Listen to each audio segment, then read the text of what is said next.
Ballari central ಜೈಲಿನತ್ತ ಹೊರಟ ಆರೋಪಿ ದರ್ಶನ್ ವಾಹನ ಹೋಗ್ತಾ ಇದೆ. ದರ್ಶನನ್ನ ಮರೆಮಾಚಿ ಪೊಲೀಸರು ಕರೆದುಕೊಂಡು ಹೋಗ್ತಾ ಇದ್ದಾರೆ. ನಟ ದರ್ಶನ್ ಇದ್ದಂತಹ ವಾಹನ ಡೈವರ್ಟ್ ಮಾಡಿದ್ದಾರೆ ಪೊಲೀಸರು ಅನ್ನೋ ಮಾಹಿತಿ ಇದೆ. ಕೆಲವೇ ಗಂಟೆಗಳಲ್ಲಿ ಬಳ್ಳಾರಿ ಜೈಲು ತಲುಪಲಿದ್ದಾರೆ ನಟ ದರ್ಶನ್. ಪೊಲೀಸ್ ವಾಹನಗಳಲ್ಲಿ ದರ್ಶನ್ರನ್ನ ಕರೆದುಕೊಂಡು ಹೋಗಲಾಗ್ತಾ ಇದೆ. ಪೊಲೀಸ್ ಬೆಂಗಾವಲು ಪಡೆ ಕೂಡ ಇದೆ. ಎರಡು ಮಾರ್ಗವಾಗಿ ಅಂದ್ರೆ ಒಂದು ದೇವನಹಳ್ಳಿ ಚಿಕ್ಕಬಳ್ಳಾಪುರ ಮಾರ್ಗವಾಗಿ ಆಂಧ್ರ ಮಾರ್ಗವಾಗಿ ಬಳ್ಳಾರಿ ಸೇರುವಂತಹ ಸಾಧ್ಯತೆ ಇದೆ. ಮತ್ತೊಂದು ಈಗ ನಾವು ನೋಡ್ತಾ ಇರುವಂತಹ ಮಾರ್ಗ ಅಂತಂದ್ರೆ ಅದು ತುಮಕೂರು ಮಾರ್ಗ, ಚಿತ್ರದುರ್ಗ ಮಾರ್ಗ, ಹಿರಿಯೂರು ಮಾರ್ಗವಾಗಿ ದರ್ಶನ್ರನ್ನ ಬಳ್ಳಾರಿಗೆ ರೀಚ್ ಮಾಡಿಸುವಂತಹ ಕೆಲಸ. ಈಗ ನೋಡ್ತಾ ಇರುವಂತಹ ದೃಶ್ಯ ಚಿತ್ರದುರ್ಗ ಮಾರ್ಗವಾಗಿ ದರ್ಶನ್ರನ್ನ ಬಳ್ಳಾರಿ ಜೈಲಿಗೆ ಶಿಫ್ಟ್ ಮಾಡಿಸುವಂತಹ ಪ್ರಕ್ರಿಯೆ. ಇಲ್ಲಿ ಬೇರೆ ಬೇರೆ ಆರೋಪಿಗಳನ್ನು ಕೂಡ ಪೊಲೀಸರು ಕರೆ ತಂದಿದ್ರು. ಬೇರೆ ಆರೋಪಿಗಳಾಗಿರೋ ಜಗದೀಶ್ ಮತ್ತು ಲಕ್ಷ್ಮಣನ್ನು ಕೂಡ ಕರೆತರಲಾಗಿತ್ತು. ಅವ್ರನ್ನ ಶಿವಮೊಗ್ಗ ಜೈಲಿಗೆ ಶಿಫ್ಟ್ ಮಾಡೋ ಕೆಲಸ ಆಗಬೇಕಾಗಿತ್ತು. ಹಾಗಾಗಿ ಅವರು ತುಮಕೂರಿಂದ ಶಿವಮೊಗ್ಗದತ್ತ ಪ್ರಯಾಣವನ್ನ ಬೆಳೆಸಿದ್ದಾರೆ. ಆದರೆ ಈಗ ರಾಷ್ಟ್ರೀಯ ಹೆದ್ದಾರಿ 4ರಲ್ಲಿ ನಟ ದರ್ಶನ್ ಅವರನ್ನ ಕರೆತರಲಾಗ್ತಿದೆ ಅನ್ನೋ ಮಾಹಿತಿ ಇದೆ. ಆದರೆ ಎಕ್ಸಾಕ್ಟ್ಲಿ ನಟ ದರ್ಶನ್ ಇದೇ ಮಾರ್ಗವಾಗಿ ಹೋಗ್ತಾ ಇದ್ದಾರಾ ಅಥವಾ ಬೇರೆ ಮಾರ್ಗವಾಗಿ ಅವ್ರನ್ನ ತಲುಪಿಸೋ ಕೆಲಸ ಆಗ್ತಿದೆಯಾ, ಈ ಮುಂಜಾಗ್ರತಾ ದೃಷ್ಟಿಯಿಂದ, ಭದ್ರತಾ ದೃಷ್ಟಿಯಿಂದ ಅನ್ನೋದಕ್ಕೆ ಸಂಬಂಧಪಟ್ಟಂತೆ ಇನ್ನೂ ಮಾಹಿತಿ ಇಲ್ಲ. ಕಾರಣ ಏನು ಅಂತಂದ್ರೆ ದರ್ಶನ್ ಅವರ ಅಭಿಮಾನಿಗಳು ಅವ್ರನ್ನ ನೋಡಬಹುದು ಅಥವಾ ನೋಡೋದಕ್ಕೋಸ್ಕರ ಬರಬಹುದು. ಈಗ ಆಲ್ರೆಡಿ ಅವರಲ್ಲಿ ಸಾಕಷ್ಟು ಆಕ್ರೋಶ ಕೂಡ ಇದೆ. ನಟ ದರ್ಶನ್ ಅವರು ಅರೆಸ್ಟ್ ಆಗಿದ್ದಾರೆ ಅನ್ನುವಂತಹ ಕಾರಣಕ್ಕೆ 2 ತಿಂಗಳ ಮೇಲೆ ಕಳೀತಾ ಬಂತು. ನಟ ದರ್ಶನ್ ಅವರು ಇನ್ನೂ ಕೂಡ ಹೊರಗಡೆ ಬಂದಿಲ್ಲ. ಕೇಸ್ ತುಂಬಾನೇ ಸ್ಟ್ರಾಂಗ್ ಆಗಿದೆ. ಸೊ ಇದೆಲ್ಲ ಕಾರಣದಿಂದ ಅವರ ಅಭಿಮಾನಿಗಳು ಕೂಡ ಕೆರಳುವಂತಹ ಸಾಧ್ಯತೆ ಇರುತ್ತೆ. ಇವಾಗ ದರ್ಶನ್ ಅವ್ರನ್ನ ಹೊರಗಡೆ ಕರೆ ತಂದಿದ್ದಾರೆ. ಅಲ್ಲಿಂದ ಬಳ್ಳಾರಿಯತ್ತ ಅವ್ರಿಗೆ ಶಿಫ್ಟ್ ಮಾಡುವಂಥ ಕೆಲಸ ಆಗ್ತಾ ಇದೆ. ಸೊ ಹಾಗಾಗಿ ನಟ ದರ್ಶನ್ ಅವರ ಶಿಫ್ಟಿಂಗ್ ಪ್ರಕ್ರಿಯೆಗೆ ಯಾವುದೇ ಲೋಪದೋಷ ಆಗಬಾರ್ದು, ಯಾವುದೇ ಕಾರಣಕ್ಕೂ ಅಡೆತಡೆ ಉಂಟಾಗಬಾರ್ದು ಅಥವಾ ಏನೂ ಪ್ರಾಬ್ಲಮ್ ಆಗಬಾರ್ದು ಅನ್ನುವಂಥ ನಿಟ್ಟಿನಲ್ಲಿ ಬಿಗಿ ಪೊಲೀಸ್ ಬಂದೋಬಸ್ತ್ನೊಂದಿಗೆ ನಟ ದರ್ಶನ್ ಅವರನ್ನ ಬಳ್ಳಾರಿ ಸೆಂಟ್ರಲ್ ಜೈಲಿಗೆ ಕರೆದುಕೊಂಡು ಹೋಗ್ತಾ ಇರುವ ಲೈವ್ ವಿಜುವಲ್ ಅನ್ನ ನೀವು ಸ್ಕ್ರೀನ್ ಮೇಲೆ ಗಮನಿಸ್ತಾ ಇದ್ದೀರಿ. ಬಳ್ಳಾರಿ ಜೈಲಿಗೆ ನಟ ದರ್ಶನ್ ಅವರನ್ನ ಶಿಫ್ಟ್ ಮಾಡ್ತಾ ಇದ್ರೆ ಮೈಸೂರು ಜೈಲಿಗೆ ಪವನ್, ರಾಘವೇಂದ್ರ, ನಂದೀಶ್ನ ಶಿಫ್ಟ್ ಮಾಡಲಾಗ್ತಾ ಇದೆ. ಇನ್ನು ಶಿವಮೊಗ್ಗ ಜೈಲಿಗೆ ಜಗದೀಶ್ ಹಾಗೂ ಲಕ್ಷ್ಮಣ್, ಈ ಜಗದೀಶ್ ಹಾಗೂ ಲಕ್ಷ್ಮಣರನ್ನು ಕೂಡ ಇದೇ ಬೆಂಗಾವಲು ಪಡೆ ಕರೆದುಕೊಂಡು ಬಂತು. ಆದರೆ ತುಮಕೂರಿನಿಂದ ಅವರು ಶಿವಮೊಗ್ಗ ಮಾರ್ಗವಾಗಿ ಶಿವಮೊಗ್ಗಕ್ಕೆ ತೆರಳಿದ್ದಾರೆ ಅನ್ನೋ ಮಾಹಿತಿ ಕೂಡ ನಮ್ಮ ಪ್ರತಿನಿಧಿ ಪ್ರಜ್ವಲ್ ನೀಡ್ತಾ ಇದ್ರು. ಇನ್ನು ಧಾರವಾಡ ಜೈಲಿಗೆ ಧನರಾಜ್ನ ಶಿಫ್ಟ್ ಮಾಡೋ ಕೆಲಸ ಆಗ್ತಿದೆ. ವಿಜಯಪುರ ಜೈಲಿಗೆ ವಿನಯ್, ಕಲಬುರಗಿಗೆ ನಾಗರಾಜ್ ಹಾಗೂ ಬೆಳಗಾವಿಗೆ ಪ್ರದೂಷ್ನನ್ನ ಶಿಫ್ಟ್ ಮಾಡಲಿದ್ದಾರೆ.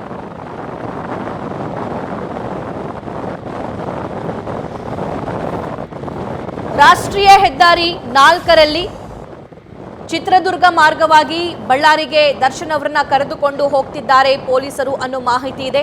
ಅದೇ ಚೇಸಿಂಗ್ ಪ್ರಕ್ರಿಯೆಯಲ್ಲೂ ಕೂಡ ಆ ಮೂವಿಂಗ್ ಪ್ರಕ್ರಿಯೆಯಲ್ಲಿ ನಮ್ಮ ಕರೆಸ್ಪಾಂಡೆಂಟ್ ಪ್ರಜ್ವಲ್ ಇದ್ದಾರೆ. ಪ್ರಜ್ವಲ್, ಈಗ ಎಲ್ಲಿವರೆಗೂ ಪೊಲೀಸರು ಬಂದಿದ್ದಾರೆ, ಎಷ್ಟೊತ್ತಿಗೆ ಬಳ್ಳಾರಿ ರೀಚ್ ಆಗುವಂತಹ ಸಾಧ್ಯತೆ ಇದೆ, ಮಾರ್ಗ ಮಧ್ಯೆ ಏನೇನಾಯಿತು?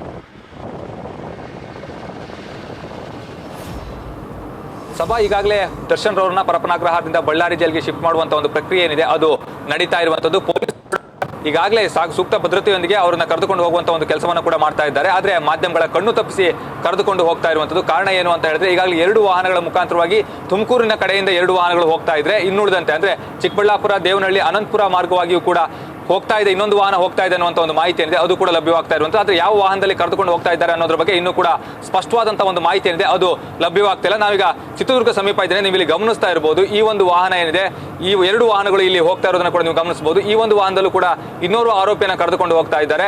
ಆತನನ್ನ ಕೂಡ ಧಾರವಾಡ ಜೈಲಿಗೆ ಶಿಫ್ಟ್ ಮಾಡುವಂತ ಒಂದು ಸಾಧ್ಯತೆ ಏನಿದೆ ಅದು ಕೂಡ ದಟ್ಟವಾಗಿರುವಂಥದ್ದು. ಮತ್ತೊಂದು ವಾಹನ ನನ್ನ ಹಿಂಭಾಗದಲ್ಲಿ ಬರ್ತಾ ಇದೆ. ಆ ಒಂದು ವಾಹನದಲ್ಲಿಯೂ ಕೂಡ ಆರೋಪಿಗಳು ಇರುವಂತಹ ಒಂದು ಮಾಹಿತಿ ಇರುವಂಥದ್ದು. ಆದರೆ ಪೊಲೀಸರು ಕೂಡ ಎಲ್ಲೂ ವಾಹನವನ್ನು ನಿಲ್ಲಿಸ್ತಾ ಇಲ್ಲ.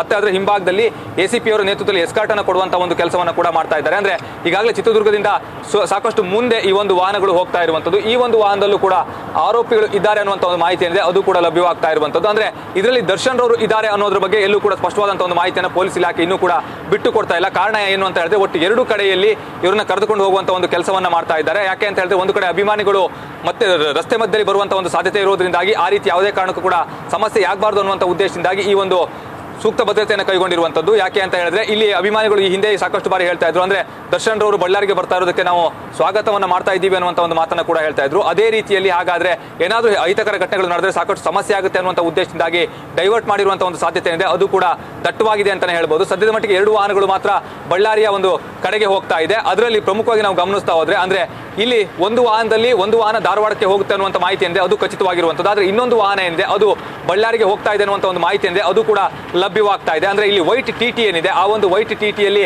ದರ್ಶನ್ ರವರನ್ನ ಕರೆದುಕೊಂಡು ಹೋಗ್ತಾ ಇದ್ದಾರೆ ಅನ್ನುವಂತ ಒಂದು ಮಾಹಿತಿಯನ್ನು ಕೂಡ ಮೊದಲಿಗೆ ಲಭ್ಯವಾಗಿತ್ತು. ಆದ್ರೆ ಅನಂತರದಲ್ಲಿ ಮಧ್ಯದಲ್ಲಿ ಅಂದ್ರೆ ದಾರಿ ಮಧ್ಯದಲ್ಲಿ ಅದನ್ನು ಡೈವರ್ಟ್ ಮಾಡುವಂತ ಒಂದು ಕೆಲಸವನ್ನ ಕೂಡ ಮಾಡಿದ್ದಾರೆ. ಅಂದ್ರೆ ಬೇರೆ ವಾಹನದ ಮುಖಾಂತರವಾಗಿ ಅವ್ರನ್ನ ಕರೆದುಕೊಂಡು ಹೋಗುವಂತ ಒಂದು ಕೆಲಸವನ್ನ ಕೂಡ ಮಾಡ್ತಾ ಇದ್ದಾರೆ ಅನ್ನುವಂತ ಒಂದು ಮಾಹಿತಿ ಏನಿದೆ ಅದು ಕೂಡ ಲಭ್ಯವಾಗ್ತಾ ಇರುವಂತದ್ದು. ಅಂದ್ರೆ ಯಾವುದೇ ಒಂದು ಭಾಗದಿಂದ ಹೋದ್ರೂ ಕೂಡ ಸುಮಾರು 10ರಿಂದ 11 ಗಂಟೆ ಸುಮಾರಿಗೆ ಅಂದ್ರೆ ಬಳ್ಳಾರಿಗೆ ರೀಚ್ ಆಗುವಂತ ಒಂದು ಸಾಧ್ಯತೆ ಏನಿದೆ ಅದು ಕೂಡ ದಟ್ಟವಾಗಿರುತ್ತೆ. ಯಾಕೆ ಅಂತ ಹೇಳಿದ್ರೆ ಇಲ್ಲಿ ಇಷ್ಟೊಂದು ಅಂದ್ರೆ ಚಿತ್ರದುರ್ಗದ ಮೂಲಕವಾಗಿ ಹೋದ್ರೂ ಕೂಡ 11 ಗಂಟೆ ಹಂಗೆ ಬಳ್ಳಾರಿಗೆ ತಲುಪಲಿಕ್ಕೆ ಸಾಧ್ಯವಾಗುತ್ತೆ. ಅದೇ ರೀತಿಯಲ್ಲಿ ದೇವನಹಳ್ಳಿ ಮಾರ್ಗವಾಗಿ ಹೋದ್ರೂ ಕೂಡ ಅದೇ ಅನಂತಪುರ ಮಾರ್ಗವಾಗಿ ಬಂದರೂ ಕೂಡ ಅವರು ಅಲ್ಲಿಗೆ ಮತ್ತೆ ತಲುಪಲಿಕ್ಕೆ ಸಾಧ್ಯವಾಗುತ್ತೆ ಅನ್ನುವಂಥ ಒಂದು ಮಾಹಿತಿ ಏನಿದೆ ಅದು ಕೂಡ ಲಭ್ಯವಾಗ್ತಾ ಇರುವಂಥದ್ದು. ಈಗ ಸದ್ಯದ ಮಟ್ಟಿಗೆ ಚಿತ್ರದುರ್ಗ ಮಾರ್ಗದಲ್ಲೂ ಕೂಡ 2 ವಾಹನಗಳು ಹೋಗ್ತಾ ಇರೋದನ್ನು ನೀವು ಗಮನಿಸ್ತಾ ಇರಬಹುದು.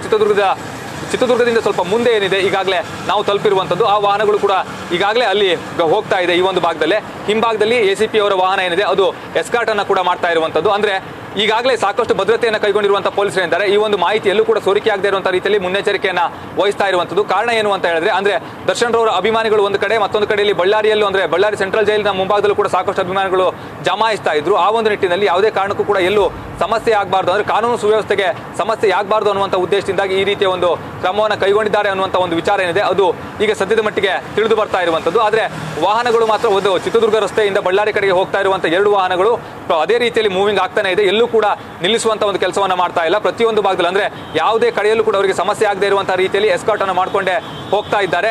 ಹಿಂಭಾಗದಲ್ಲೂ ಕೂಡ ACP ಅವರ ವಾಹನ ಕೂಡ ಎಸ್ಕಾರ್ಟ್ ಅನ್ನು ಮಾಡ್ತಾ ಇದೆ. ಮುಂಭಾಗದಲ್ಲೂ ಕೂಡ ಇನ್ನೊಂದು ವಾಹನ ಹೋಗ್ತಾ ಇರುವಂತದ್ದು. ಅಂದ್ರೆ ಮತ್ತೊಂದು ವಾಹನ ಏನಿದೆ ಅದು ಈಗಾಗಲೇ ಶಿವಮೊಗ್ಗ ರಸ್ತೆಯ ಕಡೆಗೆ ಹೋಗಿದೆ. ಅಂದ್ರೆ ಯಾಕೆ ಅಂತ ಹೇಳಿದ್ರೆ ಈ ಒಂದು ಭಾಗ ಏನಿದೆ ಅಂದ್ರೆ ಅಲ್ಲಿಗೂ ಕೂಡ 2 ಆರೋಪಿಗಳನ್ನು ಶಿಫ್ಟ್ ಮಾಡಬೇಕಾಗಿರೋದ್ರಿಂದಾಗಿ ಆ ಒಂದು ಜೈಲಿಗೂ ಕೂಡ ಈಗಾಗಲೇ ಇನ್ನೊಂದು ವಾಹನ ಹೋಗಿದೆ. ಅದೇ ರೀತಿಯಲ್ಲಿ ಮೈಸೂರು ಜೈಲಿಗೂ ಕೂಡ ಇನ್ನೋರ್ವ ಆರೋಪಿಯನ್ನು ಶಿಫ್ಟ್ ಮಾಡಬೇಕಾಗುತ್ತೆ. ಆ ನಿಟ್ಟಿನಲ್ಲಿ ಅಲ್ಲಿಗೂ ಕೂಡ ಒಂದು ವಾಹನ ಹೋಗಿರುವಂಥದ್ದು. ಅಂದ್ರೆ ಯಾವುದೇ ರೀತಿಯಲ್ಲೂ ಕೂಡ ಸಮಸ್ಯೆ ಆಗಬಾರ್ದು ಅನ್ನುವಂಥ ಉದ್ದೇಶದಿಂದಾಗಿ ಈ ರೀತಿಯ ಒಂದು ಕ್ರಮವನ್ನು ಪೊಲೀಸ್ ಇಲಾಖೆ ಕೈಗೊಳ್ತಾ ಇದೆ ಅನ್ನುವಂಥ ಒಂದು ಮಾಹಿತಿಯನ್ನ ಈಗಾಗಲೇ ಹಿರಿಯ ಅಧಿಕಾರಿಗಳು ಕೂಡ ಹೇಳ್ತಾ ಇರುವಂಥದ್ದು. ಅಂದ್ರೆ ಇಲ್ಲಿ ಪ್ರಮುಖವಾಗಿ ಅಂದ್ರೆ ಬಳ್ಳಾರಿ ಜೈಲಿಗೆ ದರ್ಶನ್ ರವರನ್ನ ಕರೆದುಕೊಂಡು ಹೋದ್ರೆ ಮೈಸೂರು ಜೈಲಿಗೆ ಪವನ್ ರಾಘವೇಂದ್ರ ನಂದೀಶ್ 3 ಜನರನ್ನ ಶಿಫ್ಟ್ ಮಾಡಲಿಕ್ಕೆ ಈಗಾಗಲೇ ಆದೇಶವನ್ನು ಕೊಟ್ಟಿತ್ತು ಕೋರ್ಟ್. ಅದೇ ರೀತಿಯಲ್ಲಿ ಶಿವಮೊಗ್ಗ ಜೈಲಿಗೆ ಜಗದೀಶ್ ಹಾಗೆ ಲಕ್ಷ್ಮಣನ್ನ ಕರೆದುಕೊಂಡು ಹೋಗ್ತಾ ಇದ್ದಾರೆ. ಧಾರವಾಡ ಜೈಲಿಗೆ ಧನರಾಜನ್ನ ಕರೆದುಕೊಂಡು ಹೋಗ್ತಾ ಇರುವಂಥದ್ದು. ವಿಜಯಪುರ ಜೈಲಿಗೆ ವಿನಯ್ ಹಾಗೆ ಕಲಬುರಗಿ ಜೈಲಿಗೆ ನಾಗರಾಜ್, ಬೆಳಗಾವಿ ಜೈಲಿಗೆ ಪ್ರದೂಷಣ ಕರೆದುಕೊಂಡು ಹೋಗ್ತಾ ಇದ್ದಾರೆ. ಅಂದ್ರೆ ಈ ಭಾಗದಲ್ಲಿ ಏನಿದೆ ಇಲ್ಲಿ ಈಗ ಸದ್ಯ 2 ವಾಹನಗಳು ಹೋಗ್ತಾ ಇರೋದ್ರಿಂದಾಗಿ ಯಾವ ಒಂದು ಭಾಗಕ್ಕೆ ಇವರು ಡೈವರ್ಟ್ ಆಗ್ತಾರೆ ಮುಂದೆ ಅನ್ನುವಂಥದ್ದನ್ನ ಹೇಳಲಿಕ್ಕೆ ಸ್ವಲ್ಪ ಕಷ್ಟ ಅಂತಾನೆ ಹೇಳ್ಬೋದು. ಯಾಕೆ ಅಂತ ಹೇಳಿದ್ರೆ ಯಾವ ರೀತಿಯಲ್ಲಿ ಬೇಕಾದ್ರೂ ಇವರು ಡೈವರ್ಟ್ ಆಗುವಂತ ಒಂದು ಸಾಧ್ಯತೆ ಏನಿದೆ ಅದು ಕೂಡ ದಟ್ಟವಾಗಿದೆ ಅಂತಾನೆ ಹೇಳ್ಬೋದು. ಸದ್ಯ ಈಗ ನೀವು ಗಮನಿಸ್ತಾ ಇರಬಹುದು ಇದು ಚಿತ್ರದುರ್ಗ ಹೈವೇಲಿ ಇರುವಂತದ್ದು.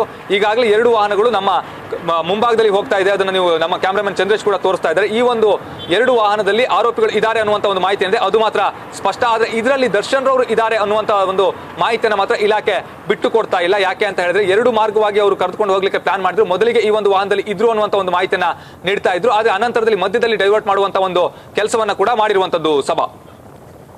ಓಕೆ, ಅದ್ರ ಜೊತೆಗೆ ಎಲ್ಲಾ ಆರೋಪಿಗಳನ್ನು ಕೂಡ ಎಟ್ ಎ ಟೈಮ್ ಅಲ್ಲಿಂದ ಮೂವ್ ಮಾಡೋ ಕೆಲಸ ಮಾಡಿದ್ರ ಪ್ರಜ್ವಲ್? ಸಭಾ ಅಷ್ಟು ಜನ ಆರೋಪಿಗಳನ್ನ ಒಂದೇ ಸಮಯಕ್ಕೆ ಮೂವ್ ಮಾಡುವಂತ ಒಂದು ಕೆಲಸವನ್ನ ಮಾಡಿದ್ರು. ಯಾಕೆ ಅಂತ ಹೇಳಿದ್ರೆ ಎಲ್ಲೂ ಕೂಡ ಸಮಸ್ಯೆ ಆಗಬಾರ್ದು ಅನ್ನುವಂತ ಉದ್ದೇಶದಿಂದಲೇ ಈ ರೀತಿಯ ಒಂದು ನಿರ್ಧಾರವನ್ನ ಪೊಲೀಸ್ ಇಲಾಖೆ ತೆಗೆದುಕೊಂಡಿರುವಂತದ್ದು. ಅಂದ್ರೆ ಯಾಕೆ ಅಂತ ಹೇಳಿದ್ರೆ ಪ್ರತಿಯೊಂದು ಅವರು ರೀಚ್ ಆಗುವಂತ ಟೈಮಿಂಗ್ಸ್ ಏನಿದೆ ಅದನ್ನ ಕೂಡ ಅಲ್ಲಿನ ಒಂದು ಪೊಲೀಸರಿಗೆ ಹೇಳಬೇಕಾಗುತ್ತೆ. ಅಲ್ಲಿನ ಒಂದು ಪರಿಸ್ಥಿತಿ ಏನು ಅನ್ನೋದನ್ನ ಕೂಡ ಅವರು ತಿಳ್ಕೊಳ್ಬೇಕಾಗುತ್ತೆ. ಆ ಒಂದು ನಿಟ್ಟಿನಲ್ಲೇ ಈ ರೀತಿಯ ಒಂದು ಕ್ರಮಕ್ಕೆ ಮುಂದಾದ್ರು ಅನ್ನುವಂತ ಒಂದು ಮಾಹಿತಿ ಏನಿದೆ ಅದು ಕೂಡ ಲಭ್ಯವಾಗ್ತಾ ಇರುವಂತದ್ದು. ಅಂದ್ರೆ ಯಾರ್ಯಾರು ಒಟ್ಟು ಆರೋಪಿಗಳನ್ನ ಶಿಫ್ಟ್ ಮಾಡುವಂತ ಸಂದರ್ಭದಲ್ಲಿ ಎಲ್ಲೂ ಕೂಡ ಸಮಸ್ಯೆ ಆಗದೆ ಇರುವಂತಹ ರೀತಿಯಲ್ಲಿ ಅದು ಸಮಸ್ಯೆ ಆಗಬಾರ್ದು ಅನ್ನುವಂತ ಉದ್ದೇಶದಿಂದಾಗಿ ಈ ರೀತಿಯ ಒಂದು ಕ್ರಮವನ್ನು ಪೊಲೀಸ್ ಇಲಾಖೆ ಕೂಡ ತೆಗೆದುಕೊಳ್ತಾ ಇರುವಂತದ್ದು ಸಭಾ. ಪ್ರಜ್ವಲ್, ನೀವು ಬೆಂಗಳೂರಿಂದ ಚೇಸ್ ಮಾಡ್ತಾ ಇದ್ದೀರಾ, ನಿಮಗೆ ಮಾರ್ಗ ಮಧ್ಯೆ ಕಂಡಿದ್ದೇನು? ಕೇವಲ ಈ ಬೆಂಗಾವಲು ಪಡೆ ಅಷ್ಟೇ ಇದೆಯಾ ಅಥವಾ ಯಾವುದಾದ್ರೂ ಊರು ಜನವಸತಿ ಪ್ರದೇಶ ಬಂದಂತಹ ಸಂದರ್ಭದಲ್ಲಿ ಪೊಲೀಸ್ ಪ್ರೊಟೆಕ್ಷನ್ ಅನ್ನ ಎಕ್ಸ್ಟ್ರಾ ಪ್ರೊಟೆಕ್ಷನ್ ಏನಾದರೂ ಕೊಟ್ಟಿದ್ದಾರಾ? ಸಭಾ ಸದ್ಯ ಬೆಳಗಿನ ಜಾವ ಆಗಿರೋದ್ರಿಂದಾಗಿ ಆ ರೀತಿ ಯಾವುದೇ ಒಂದು ಇನ್ಸಿಡೆಂಟ್ಗಳು ಆಗಲ್ಲ ಅನ್ನುವಂಥ ಒಂದು ಮಾಹಿತಿ ಕೂಡ ಇರುವಂಥದ್ದು. ಅಂದರೆ ಪೊಲೀಸರು ಈಗಾಗಲೇ ಗುಪ್ತಚರ ಇಲಾಖೆಯಿಂದಲೂ ಕೂಡ ಒಂದು ಮಾಹಿತಿಯನ್ನು ಪಡೆದಿರ್ತಾರೆ. ಯಾವುದೇ ಕಾರಣಕ್ಕೂ ಕೂಡ ಆ ರೀತಿಯ ಒಂದು ಸಮಸ್ಯೆ ಆಗೋದಿಲ್ಲ ಅನ್ನುವಂಥ ಒಂದು ಮಾಹಿತಿನ ಕೊಟ್ಟ ನಂತರದಲ್ಲಿಯೇ ಅವರು ಮೂವ್ ಮಾಡುವಂಥ ಒಂದು ಕೆಲಸವನ್ನು ಮಾಡ್ತಾರೆ. ಆದರೆ ಎಲ್ಲೂ ಸದ್ಯದ ಮಟ್ಟಿಗೆ ಅಂದರೆ ರಸ್ತೆ ಮಧ್ಯದಲ್ಲಿ ಎಲ್ಲೂ ಕೂಡ ಎಸ್ಕಾರ್ಟ್ ಮಾಡುವಂಥ ಒಂದು ಕೆಲಸವನ್ನು ಮಾಡ್ತಾ ಇಲ್ಲ. ಕೇವಲ ACPಯ ಒಂದು ವಾಹನ ಏನಿದೆ ಅದು ಮಾತ್ರ ಈಗ ಎಸ್ಕಾರ್ಟ್ ಮಾಡುವಂಥ ಒಂದು ಕೆಲಸವನ್ನು ಮಾಡ್ತಾ ಇರುವಂಥದ್ದು. ಬೇರೆ ಎಲ್ಲೂ ಕೂಡ ಅಂದರೆ ರಸ್ತೆಯ ಅಕ್ಕಪಕ್ಕದಲ್ಲಿ ಎಲ್ಲೂ ಕೂಡ ಪೊಲೀಸರನ್ನು ಹಾಕುವಂಥ ಒಂದು ಕೆಲಸವನ್ನು ಮಾಡಿಲ್ಲ. ಕಾರಣ ಏನು ಅಂತ ಹೇಳಿದ್ರೆ ಸುಮಾರು 400 ಕಿಲೋಮೀಟರ್ವರೆಗೆ ಪೊಲೀಸರನ್ನು ನಿಯೋಜನೆ ಮಾಡುವಂಥದ್ದು ಕೂಡ ಸಾಕಷ್ಟು ಕಷ್ಟ ಅಂತಾನೆ ಹೇಳ್ಬೋದು. ಯಾಕೆ ಅಂತ ಹೇಳಿದ್ರೆ ಅಷ್ಟೊಂದು ಭದ್ರತೆಯನ್ನು ಕೊಡುವಂಥ ಅವಶ್ಯಕತೆ ಇದೆಯಾ ಅನ್ನುವಂಥ ಒಂದು ಪ್ರಶ್ನೆ ಕೂಡ ಇಲ್ಲಿ ಉದ್ಭವ ಆಗುತ್ತೆ. ಮೊದಲೇ ರಾಜಾತಿಥ್ಯವನ್ನು ಕೊಡ್ತಾ ಇದ್ದಾರೆ ಅನ್ನುವಂಥ ಒಂದು ಆರೋಪ ಕೂಡ ಇತ್ತು. ಆ ನಿಟ್ಟಿನಲ್ಲಿ ಮತ್ತೆ ಕಣ್ಣು ತಪ್ಪಿಸಿ ಬೇರೆ ಕರೆದುಕೊಂಡು ಹೋಗ್ತಾ ಇದ್ದಾರೆ. ಅದು ಕೂಡ ಅಂದ್ರೆ ಈ ಇಷ್ಟೊಂದು ಕಣ್ಣು ತಪ್ಪಿಸಿ ಕರೆದುಕೊಂಡು ಹೋಗುವಂಥ ಒಂದು ಅನಿವಾರ್ಯತೆ ಕೂಡ ಪೊಲೀಸ್ ಇಲಾಖೆಗೆ ಯಾಕಿದೆಯೋ ಗೊತ್ತಾಗ್ತಾ ಇಲ್ಲ. ಅಲ್ಲಿ ಮಾಡಿರುವಂಥ ಒಂದು ಆರೋಪ ಬಂದಿರುವಂಥದ್ದು ಏನಿದೆ ಅದು ಕೊಲೆ ಆರೋಪ. ಆ ಒಂದು ಸಂದರ್ಭದಲ್ಲೂ ಕೂಡ ಇಷ್ಟೊಂದು ದೊಡ್ಡ ಪ್ರಮಾಣದಲ್ಲಿ ರಾಜಾತಿಥ್ಯವನ್ನು ಕೊಟ್ಟು ಮತ್ತೆ ಕರೆದುಕೊಂಡು ಹೋಗ್ತಾ ಇದ್ದಾರೆ ಅಂತ ಹೇಳಿದ್ರೆ ಪೊಲೀಸ್ ಇಲಾಖೆಯ ಒಂದು ನಡೆಯ ಮೇಲೂ ಅನುಮಾನ ಮೂಡ್ತಾ ಹೋಗುತ್ತೆ. ಯಾಕೆ ಅಂತ ಹೇಳಿದ್ರೆ ಬೇರೆ ಎಲ್ಲ ಆರೋಪಿಗಳನ್ನ ಈಸಿಯಾಗಿ ಕರೆದುಕೊಂಡು ಹೋದ್ರೆ ದರ್ಶನ್ ರವರಿಗೆ ಮಾತ್ರ ಬೇರೆ ಒಂದು ಸ್ಪೆಷಲ್ ಆದಂಥ ಒಂದು ಟ್ರೀಟ್ಮೆಂಟ್ ಅನ್ನು ಕೊಡ್ತಾ ಇದ್ದಾರೆ ಮತ್ತೆ ಇವರು ಅನ್ನುವಂಥ ಒಂದು ಅನುಮಾನ ಏನಿದೆ ಅದು ಕೂಡ ಒಂದು ಕಡೆಯಲ್ಲಿ ಮೂಡ್ತಾ ಹೋಗುತ್ತೆ. ಈ ರೀತಿಯಲ್ಲಿ ಮಾಡ್ತಾ ಹೋದ್ರೆ ಅಂದ್ರೆ ಬೇರೆ ಒಂದು ಆರೋಪಿಗಳ ವಿಚಾರಕ್ಕೆ ನಾವು ಗಮನಿಸ್ತಾ ಹೋದ್ರೆ ಬೇರೆ ಎಲ್ಲ ಆರೋಪಿಗಳು ಕೂಡ ಅದೇ ಒಂದು ಪ್ರಕರಣದಲ್ಲಿ ಭಾಗಿಯಾಗಿದ್ರು ಕೂಡ ಅವರಿಗೆ ಯಾವುದೇ ರೀತಿಯಲ್ಲಿ ಕೂಡ VVIP ಟ್ರೀಟ್ಮೆಂಟ್ ಅನ್ನು ಕೊಡುವಂಥ ಒಂದು ಕೆಲಸವನ್ನು ಮಾಡೋದಿಲ್ಲ. ಆದರೆ ದರ್ಶನ್ ರವರಿಗೆ ಮಾತ್ರ ಆ ಒಂದು VVIP ಟ್ರೀಟ್ಮೆಂಟ್ ಯಾಕೆ ಅನ್ನುವಂಥ ಒಂದು ಪ್ರಶ್ನೆ ಕೂಡ ಇಲ್ಲಿ ಉದ್ಭವ ಆಗ್ತಾ ಹೋಗುತ್ತೆ. ಈಗಾಗಲೇ ಅವ್ರನ್ನ ಡೈವರ್ಟ್ ಮಾಡುವಂಥ ಒಂದು ಕೆಲಸವನ್ನು ಮಾಡಿದ್ರು. ಅದರಲ್ಲೂ ಕೂಡ ಪ್ರಾಥಮಿಕವಾಗಿ ಮೊದಲ ಬಾರಿಗೆ ಅಂದ್ರೆ ಯಾವಾಗ ಪರಪನಗ್ರಹದಿಂದ ಗಾಡಿಗಳು ಹೊರಗೆ ಬಂದು ಆ ಒಂದು ಸಂದರ್ಭದಲ್ಲಿ ಸುಮಾರು 6 ರಿಂದ 7 ವಾಹನಗಳನ್ನು ಒಟ್ಟಿಗೆ ಹೊರಡಿಸುವಂತ ಒಂದು ಕೆಲಸವನ್ನು ಮಾಡಿದ್ರು. ಅನಂತರದಲ್ಲಿ ಮಧ್ಯದಲ್ಲಿ ಡೈವರ್ಟ್ ಮಾಡುವಂತ ಒಂದು ಕೆಲಸವನ್ನು ಕೂಡ ಈಗಾಗಲೇ ಪೊಲೀಸರು ಮಾಡ್ತಾ ಹೋಗ್ತಾ ಇರುವಂತದ್ದು. ಯಾಕೆ ಅಂತ ಹೇಳಿದ್ರೆ ಎಲ್ಲೂ ಕೂಡ ಅವರಿಗೆ ಸಮಸ್ಯೆ ಆಗಬಾರ್ದು ಅನ್ನುವಂಥ ಉದ್ದೇಶದಿಂದಾಗಿ ಮಾಡ್ತಾ ಇದ್ದಾರೆ. ಅದೇ ರೀತಿಯಲ್ಲಿ ಬೇರೆ ಯಾರಿಗೂ ಕೂಡ ಯಾವುದೇ ಕಾರಣಕ್ಕೂ ಕೂಡ ಅಂದ್ರೆ ಅವು ಎಲ್ಲಿ ಕರೆದುಕೊಂಡು ಹೋಗ್ತಾ ಇದ್ದೀವಿ ಅನ್ನುವಂಥ ಒಂದು ಮಾಹಿತಿ ಕೂಡ ಸ್ಪಷ್ಟವಾಗಿ ಸಿಗಬಾರ್ದು ಅನ್ನುವಂಥ ಉದ್ದೇಶದಿಂದಾಗಿ ಇಲಾಖೆ ಈ ರೀತಿಯ ಒಂದು